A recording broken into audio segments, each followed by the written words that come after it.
Labdien visiem! Mans vārds ir Valters Gražulis, mācību uzņēmums viņa partners, un šīs ir viņa treneru sarunas. Mūsu šodienas eksperts būs Lāsma Poļikeviča. Lāsma ir viņa partners trenere, kur mēs sadarbojamies gan labbūtības, gan coachinga, gan cilvēku emocionālos jautājumos. Un kamēr mēs gaidām, kad Lāsma pievienojas, nedaudz izstāstīšu, par ko tad mēs šodien runāsim. Jo šodienas tēmas nosaukums mums ir atmaskosim viltvārdi. Un interesanti būs vispār saprast, kas tad ir šis viltvārdis, kas tad ir šīs emocijas, kas tad ir šis pārliecības spēks. Par to Lāsma noteikti vairāk varēs pateikt, bet runājot par iekšējo pārliecību, pavisam nesen tikko notika olimpiādi, kurā bija Samoilova Anastasija un Tīna Graudiņa. Čau, Lāsma, čau. Čau, Valter. Un tas, kas bija pēc intervijās beidzamā spēlē, kur meitenes tikko nokļuva tālāk, tad man arī iespiedās šī frāze, ka pie vienāda tehniskā sagatavotība, tā atšķirība sportiskā ir tādā pārliecībā. Un tad man liekas izcili. Tieši šis teikums no olimpiādas attiecīgi mums būs ar Lāsmu, ko paripināt tālāk. Lāsmu, čau, es nepaspēju vēl tevi stādīt priekšā, tā kā es došu tev vārdu, izstāsti, kas tu esi, ko tu dari, ar ko tu esi īpaša. Es esmu personības izaugsmes coach. Gribās teikt arī topošais psihologs. Tas ir man šobrīd papildus vēl, ko es apgūstu. Bet, viņa partners trenere un dažādu arī izglītojušo metožu autore, Idārto Holistic Centra līdzdibinātāja. Man tur viss kaut kas ir, bet es domāju, ka tas vienojošais ir tā savā ziņā labbūtība. Un viens ir, kad mēs runājam par labbūtību, kā par labbūtību saistībā ar stresu vai izdegšanu un iekšējiem resursiem, bet otrs arī ir mentālā prāta labbūtība. Arī šodienas mūsu tēma, jo man liekas, tas ļoti iet roku rokā, kas ir tā mūsu ne tikai ārējā vide, ko mēs veidojam, bet tā iekšējā, no kā viss sākas. Forši. Lāsma, ķeramies uzreiz vērsim pie ragiem. Sākumā izstāsta viltvārdis, jo es pieņemu, ka ar šo vārdu, kas tad ļoti labi asociējās, tu esi ļoti labi izvēlējies pareizo vārdu, vai atradusi, vai izveidojusi, bet lai mums pāriem būtu tāds vienāds konteksts, kā tu viņu izproti, kā tu viņu pasniedz, kas ir tas, kā tu stāsti par viltvārdu? Jā. Es tieši domāju par mūsu sarunu, un es sapratu, ka man jāsāk ar to, kas ir viltvārdis un to atšķirību. Jo šobrīd, man liekas, tādā tiešā nozīmē viltvārdis var būt jebkurš. Ka es tiešām, feikoju, vai ne, kā to pareizi nosaukt. Es izliekos, ka es esmu apguvis kaut ko, un es tagad jums te mācīšu. Vai arī mūsu Instagram sarunā, vai ne? Atnāk cilvēki, sāk Instagram live un pasaka, ka viņi ir milzīgi eksperti. Un kā lai tic, un kā lai saprot, kas tu gal galā esi. Jā, ka labi, bet ir tiešām īstie krāpnieki, tādā nozīmē. Bet tas, par ko mēs runājam, ir cilvēki, kuri kaut kādā ziņā ir guvuši sasniegumus, un ar sasniegumiem mēs varam saprast ļoti dažādi. Gan augstās pozīcijās strādājoši, kur ir visi pierādījumi, viņu pieredze, zināšanas, gan arī tikpat labi studentu līmenī, jo daudz pētījumi ir arī ar studentiem, kur arī ir šīs te akademiskās zināšanas, viņš ir varbūt guvis pieredzi kaut kādās nelielās jomās, bet var redzēt, ka viņš ir nopelnījis būt tur, kur viņš ir, bet viņam ir sajūta, ka viņš nav to nopelnījis. Tātad viņš netic, ka viņš tiešām ir gana kompetents, gana zinošs, gana talantīgs, tā kā apkārtējie viņu redz. Un redz, te veidojas tas nosacītais iekšējais viltvārdis, jo man liekas, ka man ir uzlikta tāda kā maska, kur jūs redzat šis cilvēks ir fantastisks, bet es tas neesmu. Jo, ja es noņemšu to masku, jūs redzēsiet, ka es nemaz neesmu tik spējīgs. Lai gan visi pierādījumi saka pretējo.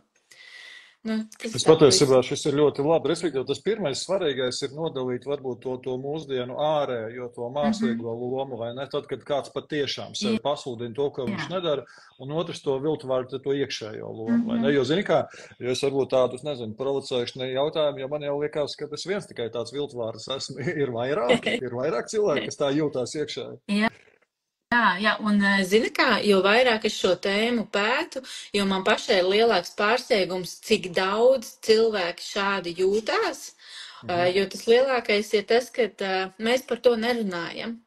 Un tikai pēdējos gados arvien vairāk tiek šis, tādā ienests arī sociālo mēdīju vidē, un par to sāk vairāk runāt, jo termins jau nav jauns. Zinātnē tas vispār ir kaut kāds 78. gads, kad parādījās. Tā ka tas nav nekas jauns, bet mēs ciešam klusējot.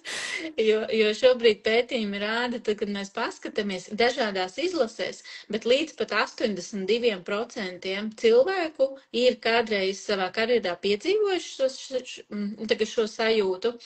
Tur ir dažādi pētījumi, cik daudz ir līderi, cik daudz ir arī tehnoloģiju jomā, kur visu laiku kaut kas mainās, uzņēmēji, ļoti dažādi. Es pati arī veicu pētījumu savu bakalaura darba, ietvaros psiholoģijā.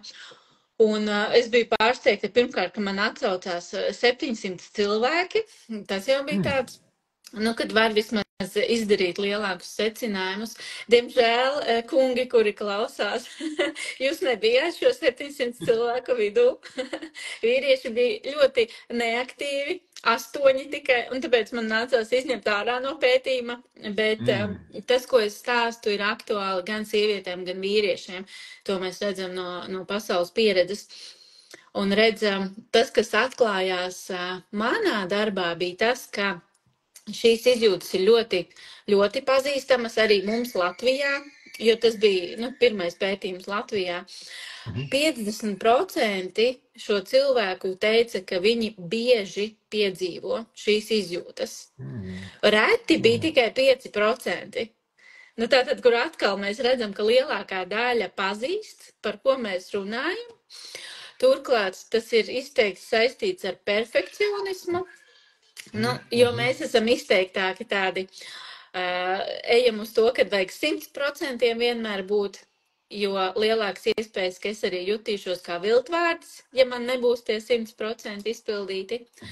Un pats interesantākais atklājums man bija par to, ka, jo es aptaujāju šos respondentus, kādā amata līmenī viņi strādā. Vai viņi ir asistenti, speciālisti vai vadītāji. Un kas izrādījās, ka asistenti un speciālisti biežāk piedzīvo šīs izjūtas, bet tas nenozīmē, ka vadītāji nepiedzīvo, viņiem arī bija diezgan augsti rādītāji. Un interesantākais bija tas, ka varētu domāt, ka asistenti, speciālisti, varbūt viņi nesen ir sākuši, un tāpēc viņi, kā jauniņie, vairāk par sevi šaubās, vai varbūt bieži vien arī gados jaunāki cilvēki sāk, un tad izteiktāks, kas tā no vienas puses ir, bet no otras puses ir arī tiešām pētījumi par to, ka jo izteiktākas ir šīs viltvāršu izjūtas, jo cilvēki vairāk sevi ierobežo, viņi neizsaka jaunas iniciatīvas, viņi, tādas vairāk, kā ir angliski tas jēdziens, low profile. Es tā kā izvairos, lai mani nepamana. Es palikšu klusu, es stūrīti, gan jau šīs sapulce beigsies, un varbūt tā man ideja būs muļķīga, vai ne? Jā. Un kas notiek? Viņi līdz ar to kavē paši savu karjeras izaugsmi, un viņi nekļūst vai biežāk par šiem te augstākā līmeņa vadītājiem vai, speciālisti arī dalās, redz, tajās pakāpēs. Un tas man likās tāds, wow, ka tiešām mēs paši sevi būtiski ierobežojam. Un tas jau nav arī tikai sevi, redz, apkārtējie jau arī savā ziņā cieši, kad viņi nav ar to cilvēku, kad pilnais potenciāls tur ir, bet viņš netiek likts uz āru. Jā. Tā kā atbildot, tādu ir daudz. Lās miedod man vēlreiz drusciņas saviem vārdiem, bet tad vēlreiz tas ir cilvēks, kuram ir bāze vai pieredze, vienalga viņš ir vadītājs vai speciāls, viņam ir bāze, izglītība vai pieredze, tad viņam ir iedots amats vai loma vai kaut kur, Bet iekšēji viņš jūtās, es neesmu pietiekami labs, varbūt vēl neesmu nopelnījis, un varbūt es neesmu tur, varbūt pārējie pamanījis, vai ne, kad es neesmu šis momentam, ja? Tas ir tas, ja? Tas ir tas. Redz, un tajā brīdī viņiem vienkārši ir bail kļūdīties. Viņiem ir bail parādīt savas nepilnības, jo tad citi ieraudzīs, un tas būs kā tāds apstiprinājums. Nu, redziet, es taču tā arī domāju, ka man nesanāk, ka man neizdodās tik labi, un savā ziņā šie cilvēki pat meklē apstiprinājumu. Tas skan tā nežēlīgi, un mēs to neapzināmies, bet tas bija tas arī no mana pētījuma, ka tiešā veidā mēs sevi sabotējam. Redz, te parādās tā prokrastinācija, jo viens ir prokrastinācija, mēs varam risināt, man vajag laika plānošanu, man vajag sadalīt mazākos gabaliņos, bet otrs ir, mēs izvairamies no šiem uzdevumiem, jo mums ir bail kļūdīties, vai bail atkal parādīt to, ka es neesmu tik kompetents. Lāsma, iedod man varbūt drusku no citas opēs, jo šī ir interesanti. Es domāju, ka, jā, diez vai mēs atklāti tā atklājam, nu kā mēs jūtamies kaut kur, un sevišķi, ka tas status ir augstāks, cilvēks uzbrojas augstākās bruņas. Saki, kā šajā viltvēžu konceptā ietilpst savukārt tie cilvēki, kuros varbūt ir tā mākslīgā pašapziņa, vai uzlikts tas ārējais status, bet patiesībā tur otrādi, tur nav šī pamata, kurā viņš saka, es varu, darīšu, visu sasniegšu, tur rīt miljonārs, viss šī statementi, bet apakšā redz, ka tās bāzes nav nekādas. Tas ir tāds pretpols, vai kā viņš ierakstās šajā viltvēžu konceptā? Jā, tas ir īstenībā vēl viens jēdziens, ja es pareizi viņu tulkoju, Daniela Krīgera efekts, jo redz, ir tā kompetence un pārliecība. Un viltvārdu izjūtas veidojas tad, kad man ir kompetence, bet es neesmu par sevi pārliecināts. Savukārt tas apgrieztais otrs efekts ir tad, kad tiešām es esmu mega pārliecināts, bet reāli man nav kompetences. Un tad tas zelta vidusceļš tu jau nojaut, vai ne? Kur tas ir? Un vēl tas, ko es sadzirdēju no tevis, vai sapratu, ka tā arī nav tāda nevainīga lieta, ja? Kad agri vai vēl viņa dzīve, viņa ietekmē arī fizisko dzīvi, ja? Vai nu es jūtos slikti, vai nu man ir kaut kādas darba atlikšanas, vai es neizviru savu kandidatūru kaut kam, ja? Tad tam ir arī tā emocionāla sajūta, ir arī fiziskā ietekme dzīvē, vai ne? Pareizi? Jā, viens ir tas, ko tu nosauc, tie rezultāti uz darba vidi, bet otrs jau ir arī, mēs ļoti daudz šobrīd runājam par paaugstinātu stresu, kas var rezultēties izdegšanā, un izdegšana vispār ir tāds ļoti komplicēts topiks. Es strādāju arī no citām jomām, tā kā no citiem aspektiem šeit, bet tās iekšējās šaubas ir viens no arī cēloņiem, kas var novest šajā izdegšanā. Turklāt viltvāžu izjūtas biežāk ir saistītas arī ar depresiju un citiem mentālās veselības riskiem. Tā ka jā, pilnīgi noteikti tas nav tā, ka... Un šis ir viens no, starp citu, lieliem arī tādiem mītiem, ko iespējams citi tādi tīri iedvesmas runātāji saka, bet paskaties, tas taču ir labi, ka tev ir viltvāžu sindroms, jo tas nozīmē, ka tu tiešām esi kompetents. Liekas, jā, bet cilvēkam tas nepalīdz, jo viņš tā jūtas, viņš tiešām jūtas slikti, un līdz ar to, man liekas, neviens, šis te pozitīvais aspekts neatsver to, ka patiesībā tas nodara ļoti, ļoti, tādas negatīvas sekas gan pašam, gan jā, kolēģiem darba vidē, vai ne, es nevaru vairs tik efektīvi strādāt, darba devējiem pēc tam slimības lapas jāapmaksā, tad ļoti daudz ir, jā. Šis ir interesanti, jā, šis ir patiešām interesanti. Saka, nākamais, tas, ko es tev noteikti pajautāšu, kā atpazīt šos viltvāžus vai kā situācijas, jo gatavojoties sarunai ar sevi, man ienāca prātā divas situācijas, un pēc tam tu pasaki, vai tas ietilps kādās tavās kategorijās. Jo tā viena situācija, es atcerējos gadus 15 atpakaļ, kad es sāku strādāt par treneri, kuros es jau pirms tam biju vadītājs, man bija tur 35 plus, es biju uzklājis kā visu šo pieredzi, bet tad mirklī, ka es nonācu treneru lomā un man bija iespēja būt, un tad man likās, bet kā es drīkst, un tas tik maksā, un cilvēkiem ir jāklausa. Un patiesībā tas aizņēma gan ilgu laiku, Un tā viena situācija, kas man šodien ienāca prātā, un otra situācija, kas man ienāca prātā, un kuru pēc būtības es nemaz neesmu atrisinājis šiem cilvēkiem, jo kaut kādās mācību formās kādreiz mēs sadarbojamies, vai vienalga, tas ir kāds inkubators Lijā, vai kur ar jauniem uzņēmējiem, kas attiecīgi vai nu atklājas kādu projektu, vienalga, tas ir side business vai kāds. Un tāpēc būtības ir tā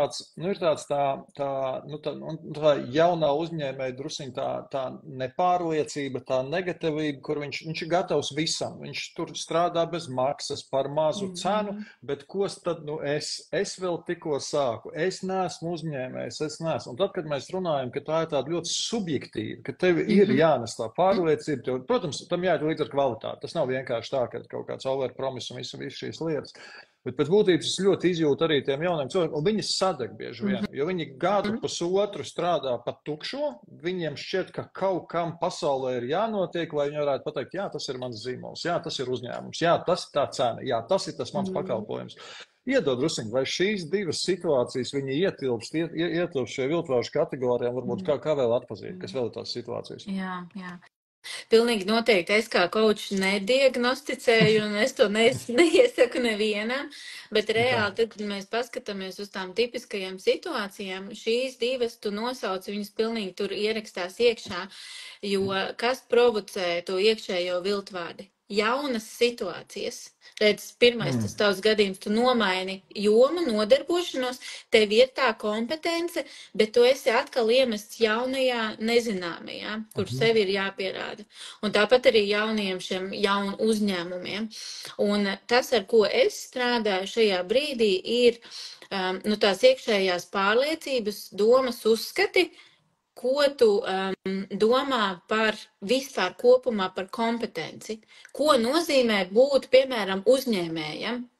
Un redz, tad tiem jaunajiem uzņēmējiem iespējams, es pieļauju, ka tur atklājas, tas nozīmē, ka tu pelni tik un tik, ka tev ir tāds apgrozījums, vai ka tev ir darbinieki, piemēram, un ir daudz tādi kritēriji, kurus viņi varbūt nevar izpildīt tajā brīdī, bet tas nenozīmē, ka viņi ir sliktāki, jo iespējams viņiem pat tas nav vajadzīgs darbinieki, ka viņi darbojas šādi ļoti veiksmīgi, viņi skaitās veiksmīgs uzņēmums, bet ir tā neatbilstība saviem uzskatiem, un līdz ar to mēs, tā kā tiecamies uz kaut kādiem citiem ideāliem.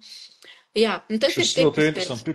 Piedos atļaušos arī saviem vārdiem. Tad viens visbiežāk tad ir tas jaunā situācija, un es neesmu sev tos kritērijus tā kā piezemējis, racionalizējis. Kam tad ir jāatbilst, kam tad ir jānotiek, pēc kā tad es varētu zināt. Tas ir tas pareizi. Jauna situācija, jauna loma, kuras parādos citā gaismā. Tas var būt tikpat labi, tā var būt strauji mainīga vide. Redz, tie, kuri strādā tehnoloģiju jomā, vai iespējams kaut kur ir, kur juristi, likumdošana, nodokļi, visu laiku kaut kas mainās, un savā ziņā tev visu laiku ir jābūt apritē, bet tu nekad nevari zināt visu. Un redz, šiem cilvēkiem tas var projicēt tādu sajūtu, kad pats, bet te ir tik daudz, bet es zinu tikai šitik. Tā kā, jā. Un tas, ko vēl pirmais, iespējams, tas, kas situatīvais faktors, iespējams, šie cilvēki ir pirmie, kuri kaut ko mēģina tādu šajā jomā. Nezinu, Valter, varbūt tev arī nav tāda pieredze, tev ģimenē visi ir strādājuši, es tagad mīnu algotā darbā, un tu tagad aizēji, izveido pats savu treniņu uzņēmumu, un tu esi pirmais arī savā ģimenē, un iespējams, bieži vien sievietēm, tas ir sieviete vienīgā valdes locekle šai uzņēmumā. Tas tāds ir unikālais faktors, kas tev liek justies citādāk. Okay. Kas vēl? Iedod vēl. Kā vēl atpazīt tos situācijas? Varbūt ir kādas kategorijas, varbūt ir tavās individuālās konsultācijās vēl cilvēki nāk ar šīm sajūtām. Man liekas, var paskatīties vispār tās situācijas, kur liekas, ka es šito nevaru izdarīt. Un tad pareflektēt, kāpēc, kas man traucē. Jo, kad mēs strādājam, pieņemsim, ar pārdošanas cilvēkiem, kur ir jānosauc sava komisijas maksa, Un tur arī nav ierobežojums. Tu zini, ka tu vari nosaukt augstāk, bet nē, es nevaru. Nu, tā cenas nosaukšana bieži vien ir arī tāds izaicinošais faktors. Un tad paskatīties, kas ir tas, kāpēc es nevaru. Es nejūtos gana laba priekš tās cenas. Es neiedodu to vērtību. Bet kam ir jābūt, lai es iedotu to vērtību? Nu, tur te kā var pašķitināt. Tādi, jā. Vai nesen vienā uzņēmumā man arī bija apmācības par viltvāžu tēmu, un redz, kāpēc viņi to paņēma, jo tur arī klientu apkalpošana ļoti labi strādā darbinieki, bet viņi ir tikko iemācījušies jaunu metodi, tehniku, viņiem ir kaut kāds jauns elements, kas viņiem jāsāk darīt savā darbā. Un viņi ir lieliski profesionāļi, bet šis jaunais izšūpo, jo tagad liekas, es taču visu tik labi darīju, bet te es tagad nesaprotu, kas jādara. Bet, ja mēs savienojam šo pārliecību, kas nāk no iepriekšējā darba, un papildinam ar to jauno, nu tur ļoti labi viss var aiziet. Un līdz ar to te ir tas mazais šaubu moments, ar ko ir jātiek galā un jāpārvar. Nu, Saka, man ļoti interesanti ir, nu, it sevišķi mācībās. Individuāli es pieņemu, ka cilvēki atpazīst, bet es tagad domāju es tagad uzsinu noreflektējuši par to, ka tā ir man iekšējā sajūta, kuru es jau tā negribu izrādīt, un vai es viņu maskēju atzēju vai ne, tad atnāk Lāsma un mācībās izstāst par viltvāžu sindromu. Tas, kas man interesē, kāda ir cilvēka reakcija? Viņa ceļ roku, saka, man arī, vai viņa saka, iedod. Man ļoti interesē šis jautājums, jā, kā cilvēki norēģē, vai viņi atzīst publiski, vismaz kolektīvā savā. Lāsma tik forši pasniedz, ka visi ceļ rokas, jā, man arī. Un tad ir tā, kad viena dāma pēdējo reizi sēdē un nekur neceļ rokas un saka, wow, cik tas ir superīgi, kad šī dāma ir no tiem 5%, kuri nepazīst šīs izjūtas. Un viņa saka, jā, es nepazīstu. Un tad ir forši iepazīt, cik daudziem kolēģiem tā ir, un mēs varam viens otru atbalstīt tajā. Jo īstenībā, nu šis ir pirmais solis, ka mēs sākam par to runāt. Un tas nav tikai par viltvāžu sindromu, tas ir arī par paaugstinātu stresu. Es jūtu, ka es esmu pārlieku satraukta, es jūtu, ka man ir nepieciešams bišķiņa laiks atpūtai, vai jebkas cits, mums ir jāmāk komunicēt. Un līdz ar to, man liekas, šīs manis vadītās lekcijas brīnišķīgi atver to iespēju, kad es varu jā, beidzot skaļi pateikt, kā es jūtos, un citi nevis skatās tā dīvaini, bet izrādās, ka viņi arī ceļ rokas. Nu, tas tāds, jā, un arī... Šis ir ļoti labi, jo es izdarīšu tādus pieņēmumus, jo, nu jā, viens pieņēmums, kā mums visiem šķiet, ka tas, ko es tev sākumā jautāju, ka es neesmu viens, jo parasti jau mums šķiet, ka es esmu viens ar tām savām sāpēm, un es jau neredzu tos ļoti daudzos cilvēkus. Un otrkārt, droši vien, kad iedodot tam terminu vai aprakstot, nu, to arī savā ziņā normalizē, vai ne? To, ka tas ir pieņemams, nu, ka tā ir normāli justies, vai ne? Ka tā ir dabīga psiholoģija cilvēkam. Jā, jo man liekas, viss mums būtu jānormalizē, kas notiek, un tā vienkārši ir, mēs pieņemam kā faktu, un tad mēs varam ar to kaut ko darīt, jo ja es visu laiku pretojos kaut kādām savām sajūtām, domām, vai īstenībā, nu, jebkam, kas notiek, mēs turpinam uz to fokusēties, nē, šito es negribu, un tas turpina viss būt un dzīvot mūsos iekšā. Un līdz ar to mēs tikai to burbuli padaram arvien lielāku. Bet, jā. Forši. Pirms doties pie, protams, ka būtiskākā visiem interesē risinājums vai kāds ieteikums. Jo, zin, kā nav jau māksla atkal identificēt problēmu, bet saka, pirms mēs ejam pie tā risinājuma, kā tad caur šo pārliecību ir vai pētījumā, vai tavā izglītībā, vai tavī pieredzē arī saskāries, nu, kas tad ir tie cēloņi, nu, kāpēc?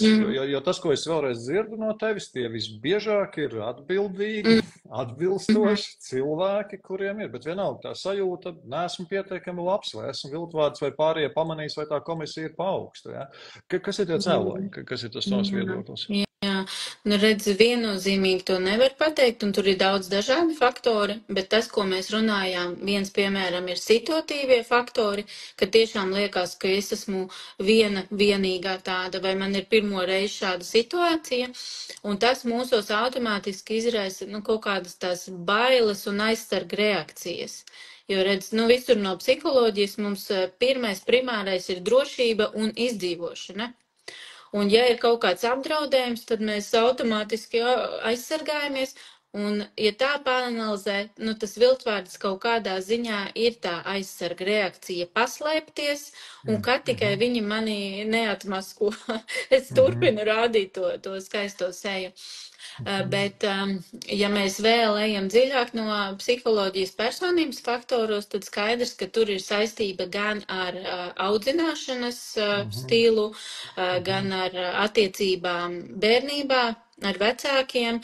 Piemēram, viena situācija varētu būt, kad mani tieši liek kā tādu brīnumbērnu un visu laiku gaida no manis to augstāko rezultātu, kas manī aktivizē šo te perfekcionismu. Un tad, ja man neizdodas, redz, tad te rodās tās viltvēršu sajūtas, jo, redz, vecāki saka, ka es taču esmu labākā, un tev vienmēr jāizdodas, un tev vienmēr ir desmitnieki. Kas notiek, ja man neizdodas? Te ir tā salīdzināšanās. Un otrs ir arī pretēja situācija tikpat labi. Ja man ir vecākais brālis, kuram vienmēr izdodas, un viņš ir slavas saulītē, man netik labi, bet ar laiku es izaugu un man ir mani sasniegumi, bet nē, es taču vienmēr esmu bijusi kaut kur ne tajās virsotnēs, un tā tad tas, ko viņi saka, nav patiesība. Nu, tur ir tādi momenti, ko mēs varam analizēt, bet katrā gadījumā te ir jānodala. Cik dziļi tās saknes, cik es jūtos slikti ar šo te viltvāršu izjūtu, jo man arī ir bijuši klienti, kurus es citreiz novirzu tālāk pie psihologa vai psihoterapeita, kur ir jāatrisina tās bērnības cēloņi, bet reizē ir ļoti daudz situācijas, kur mēs paši varam strādāt, it sevišķi ar to savu dabisko perfekcionismu, kas ir no tā, kad ir cilvēki pēc dabas apzinīgāki. Ir šie te big five personības faktori, ja, kad atvērtība, apzinīgums, neirotisms, un tie, kuri ir pēc dabas neirotiskāki, apzinīgāki, viņiem ir lielāks iespējas šo te piedzīvot. Un ar ko mēs strādājam, ar ko es strādāju arī šajās sesijās, ir ar šīm te ierobežojušām domām un uzskatiem, ko mēs varam kontrolēt un mainīt. Forši.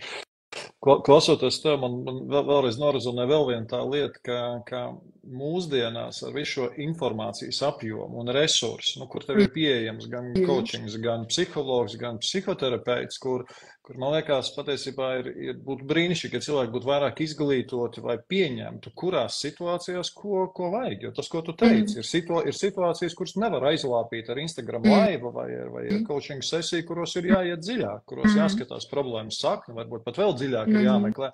Un ir situācijas, kurās nevajag meklēt, ka citreiz notikums vienkārši ir notikums, kurā pietiek, ka tu aiziet pie cilvēka, kas tev iedod instrumentus. Un ja mūsdienās man būtu fantastiski, ka cilvēks jau spētu saprast to jautājumu un izmantot to milzīgo resursu, kas ir mūsdienās izcili.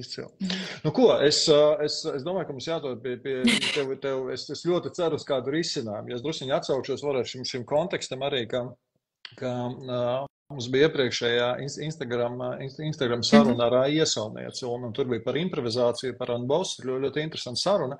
Un viens no tiem faktoriem improvizācijā, kas man ir palicis prātā, kad arī, ka tev ir iekšēji pārliecība pirms tās improvizācijas, ka es tikšu ar to galā, ka man ir pietiekama pieredze, es esmu bijis, es jau to esmu darījis, man ir instrumentu krātuve, un nāks tā situācija, es tikšu galā. Jā, varbūt vēlāk, varbūt drusciņi kādu laiku nobīt, bet es tikšu, jā. Tad saka Lāsmā, ja mēs apmēram sapratām, kas ir tas viltvārdis, kur viņš rodās, kādu viņu atpazīt, palīdzi, kā mums uzbūvēt to pārliecību, lai mēs sajusties, varbūt, kas tie jautājumi jāuzdod, jā. Man liekas, tu uzbūvēji superīgu tiltiņu, pēc tam jau uz to improvizāciju, un šeit tagad mēs sagatavojamies, lai es varētu iet ar to pārliecību, ka es tikšu galā. Redz, un iespējams tie, kas klausās, jau ir paveikuši pirmo soli, kas ir tā apzinātība, vispār saprast, jā, ka manī mīt šāds uzskats, ka es jūtos kā viltvārdis, un tas ir ļoti, ļoti liels solis, jo ikdienā, ko var darīt, ir pirmkārt piefiksēt, kuras ir tās situācijas, vai iespējams, kuri ir tie cilvēki, notikumi, kas man izprovocē šīs sajūtas. Tagad es sajūtos slikti par sevi. Un tas ir kā tāds novērojums pamanīt, un tajā brīdī es atpazīstu, ka šie ir tie triggeri. Un tad jau iet dziļāk saprast, ok, tad ko es šobrīd par to domāju? Kas ir tās manas šī brīža domas, kā, piemēram, tās, par šo mēs neparunājām, bet, īsi, piemēram, 5 tipiskākās pārliecības par savu kompetenci, ka es esmu speciālists vai esmu profesionālis, kompetents, tād, ja es visu izdaru perfekti. Iespējams, man ir šāda pārliecība. Iespējams, man ir pārliecība, ka cilvēki piedzimst kā dabiskie ģēniji. Tas nozīmē, ka es esmu kompetents, ja šajā jomā man viss padodās viegli, ātri, man nav nekāda lielie izaicinājumi, es viegli ar visu tieku galā, un tad es esmu kompetents. Iespējams, man ir pārliecība, ka, ja es esmu kompetents patiešām, tad man ir visu jātiek galā vienam pašam. Un lūgt palīdzību ir vājuma izpausme.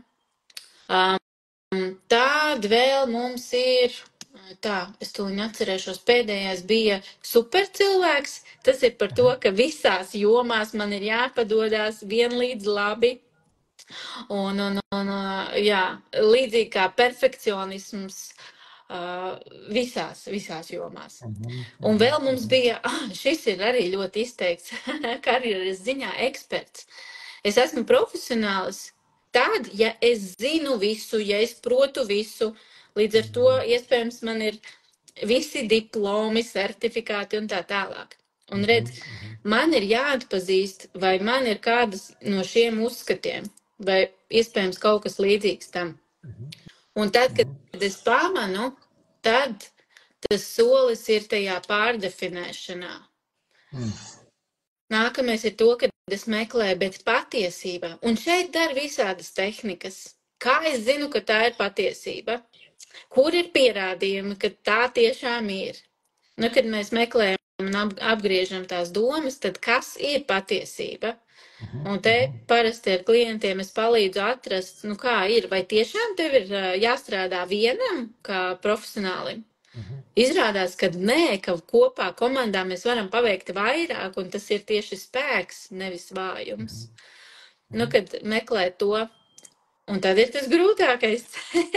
Tad tu tā kā uz burvju mājienu saliec visu kopā. Opā, man jāiet ar Valteru Instagram live.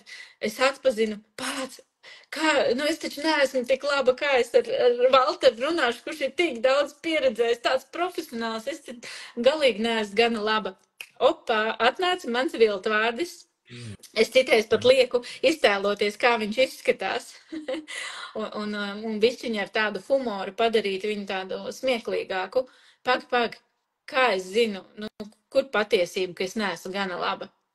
Ok, kur ir mans saraksts ar maniem sasniegumiem, pierādījumiem, ka es esmu gana laba, lai ar Valteru runātu Instagram laivā, un eju un daru. Un atkal iegūstu kārtējo pierādījumu, ka tās citas domas ir patiesas, nevis tās viltvāršu domas. Un katrus šos mazos sasniegumus es arī fiksēju. Es sev var pat apbalvot, pēc tam uzsitīšu uz pleca sev, kad, man izdevās. Šis bija tas garais ceļš, jo īsi es nemāku.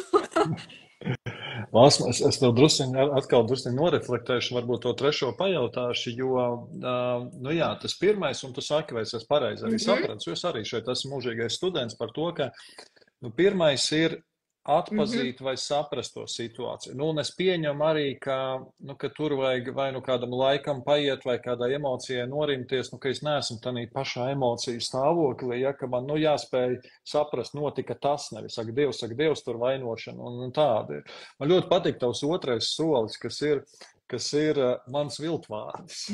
Nu, varbūt nevis ierobežojušās domas, bet man ļoti patīk tas termins, bet mans viltvārdis ir, kas ir tas ierobežojums uzskats. Un saki, tad, kad tu devi trešo soli, tā pārdefinēšana, jā, es sadzirdēju, ka es atrodu faktus, kā vēl mēs varam pārdefinēt, un tad es tev arī vienu piemēru pajautāšu, jā. Kā vēl mēs varam pārdefinēt?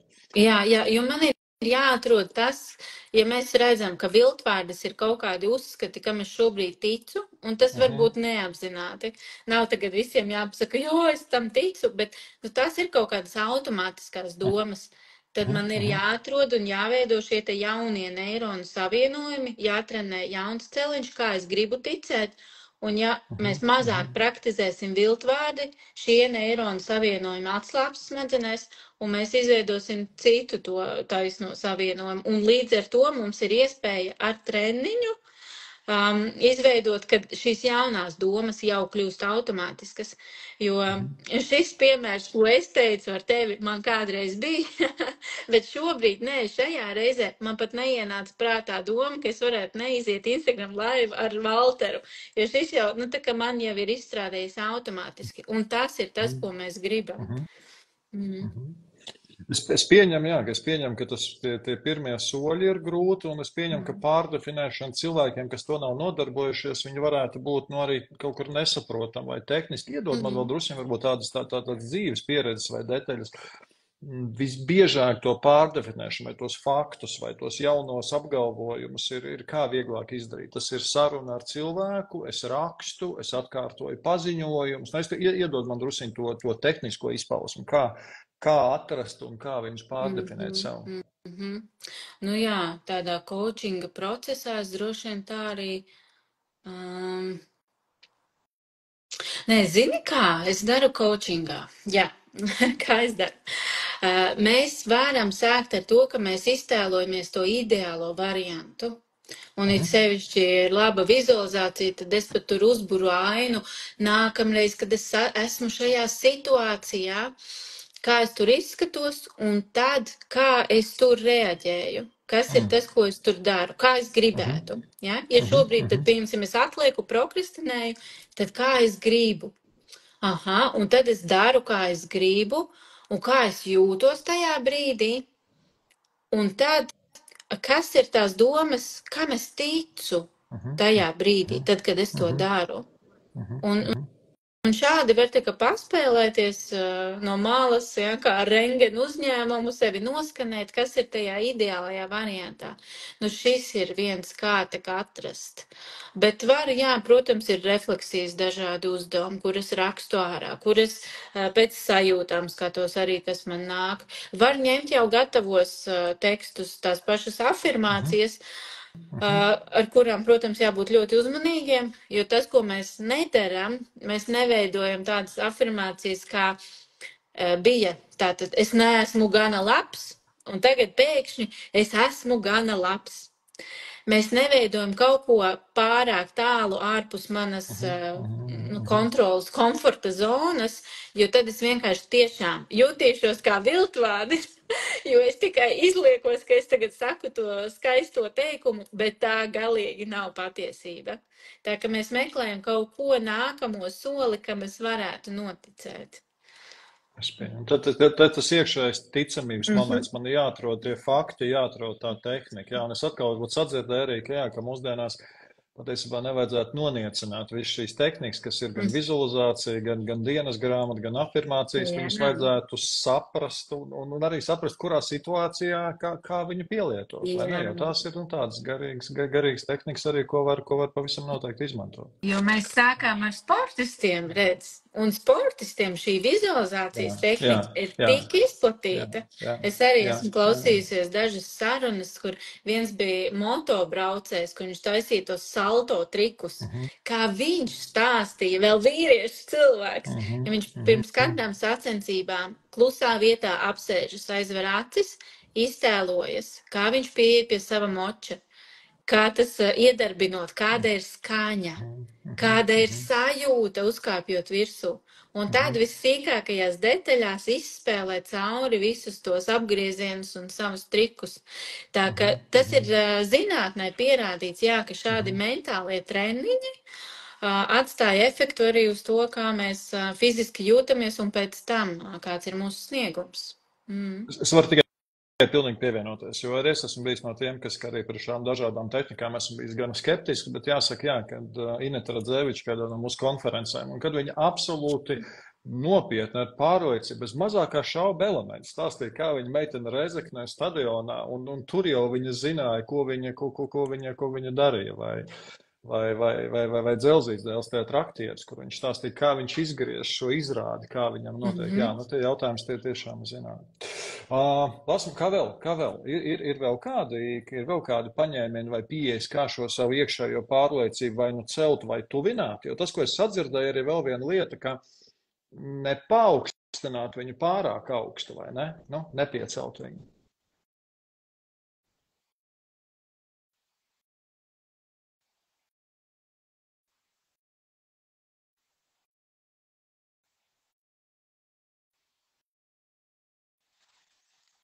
Tā, es pieņemu kaut kas ar sakariem, nu ko šobrīd sagaidīsim, kamēr lāsma atgriežās. Es pieņemu, tas ir interneta jautājums šobrīd. Kamēr mēs gaidām lāsmu, jā, es noteikti gribu vēlreiz, varbūt es atļaušos noreflektēt, kur tā mūsu saruna šobrīd ir, jo tas, ko lāsma ieskicēja pirmkārt to, kā vajag nodalīt šo ārējo un iekšējo viltvāru, jo tiešām, ja mēs mūsdienās, varbūt izliekamies par to, kas mēs neesam, vienalga, vai tas ir digitālais tīklos vai ekspertīze, tad tas ir pamatots viltvārds. Bet savukārt iekšējais viltvārds, tā ir pavisam cita sajūta. Tā ir sajūta, kurā man ir kompetence, man ir pieredze, man ir amats, bet es nejūtos. Un tas bija, man liekas, bija viens ļoti būtisks aspekts. Nākamais aspekts,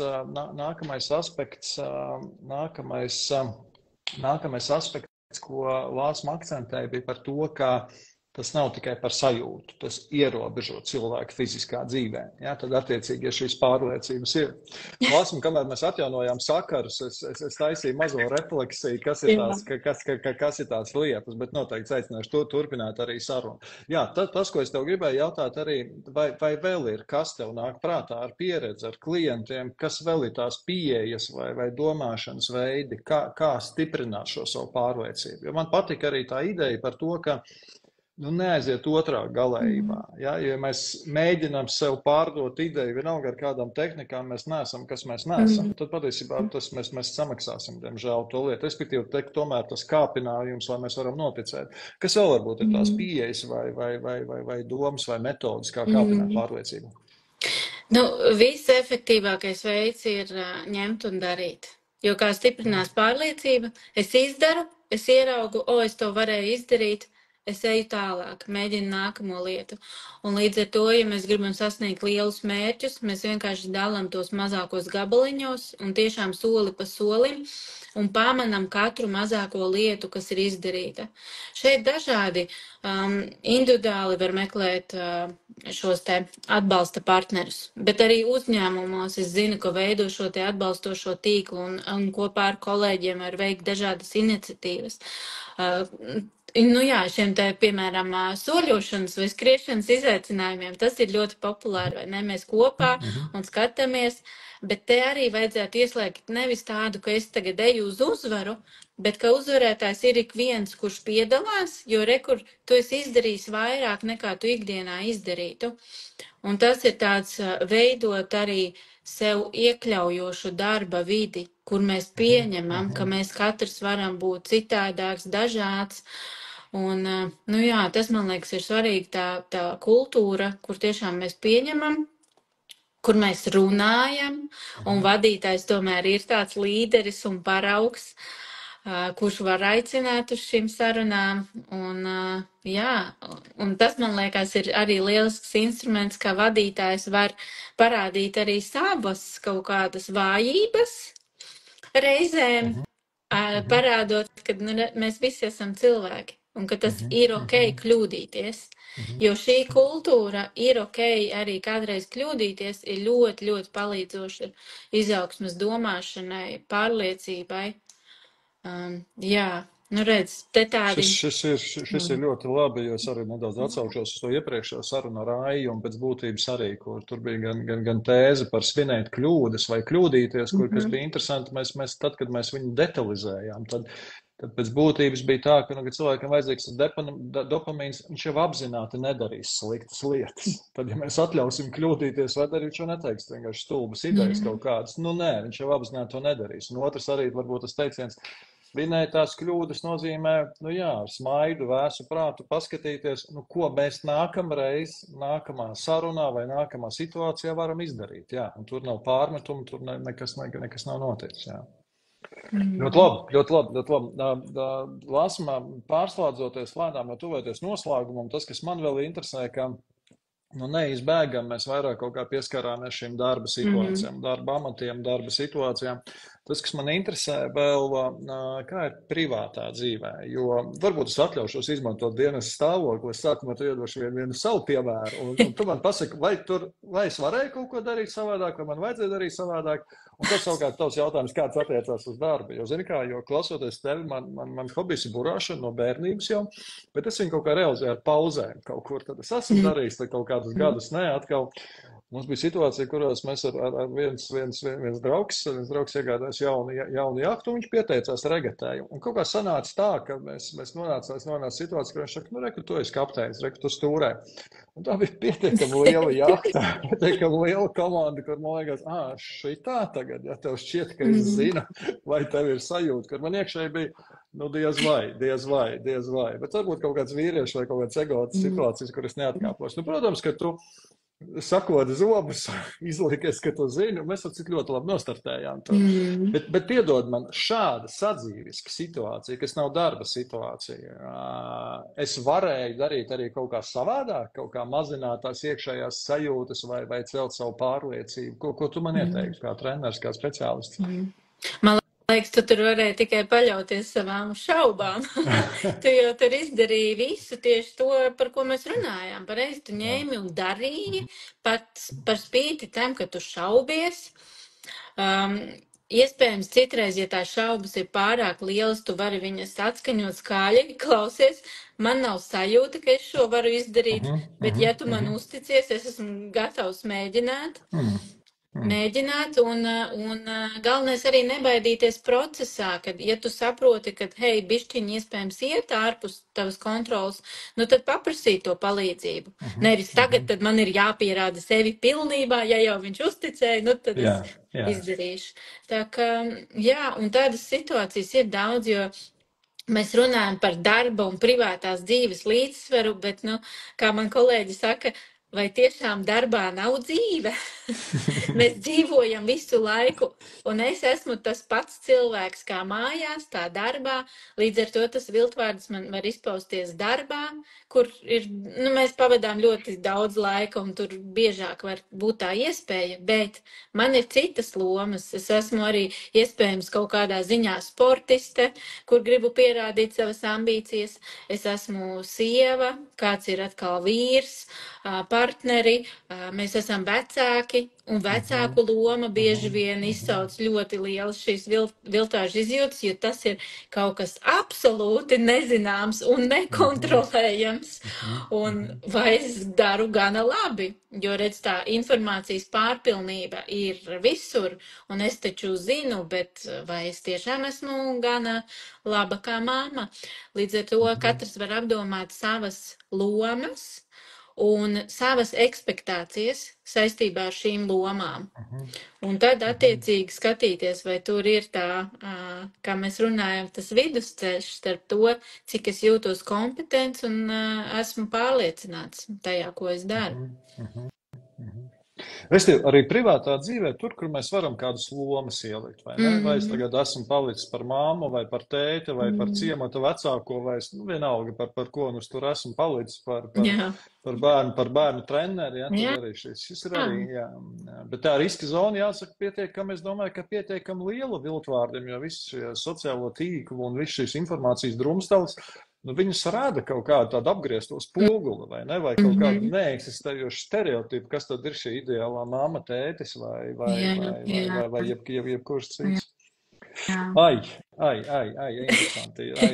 Interesanti. Vāsma, tavi visbiežākie viltvārži, kurus tu esi noķērusi, pārdefinējusi un visu vairs nav. Viens mēs redzam, tu pilnīgi spilti uzstājies Instagramā un arī Spotifyā.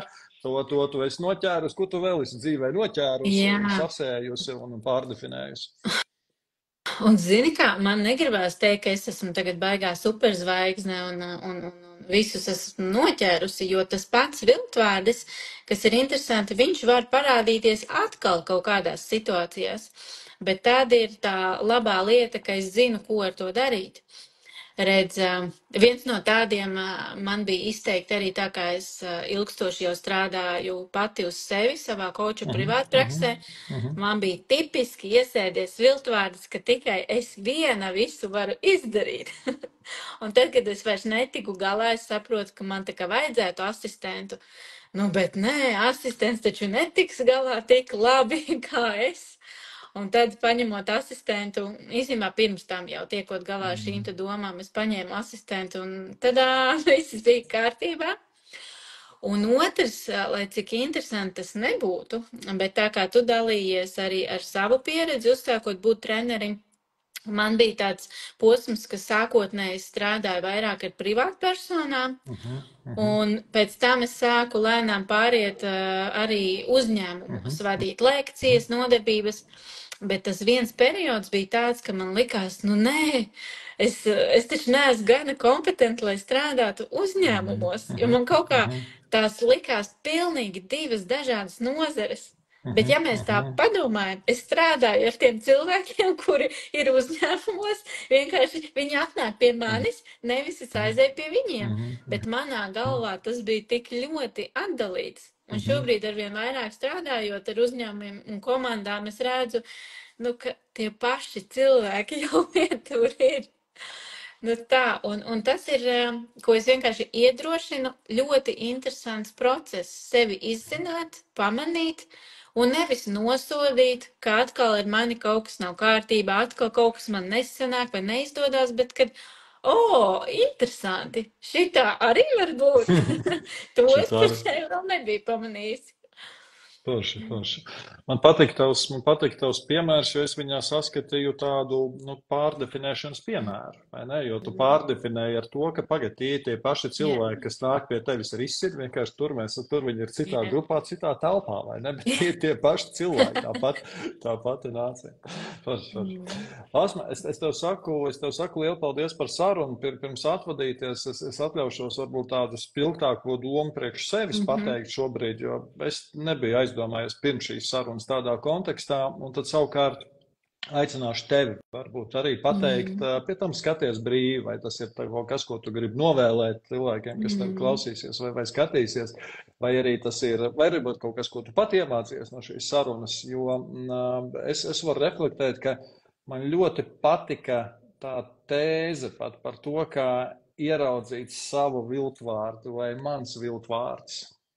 Jo kaut kur bija šī iekšējā sajūta par to, ka tu jau tā jūties kā viltvārdis, un tad kurā mirklī tu vēl vari atzīt, es esmu viltvārdis. Un tad man liekas, ka šo ierobežojušo pieņēmu vai domu sev pateikt par to, ka tas ir mans viltvārdis. Man liekas, tā ir ļoti, ļoti fantastiska lieta.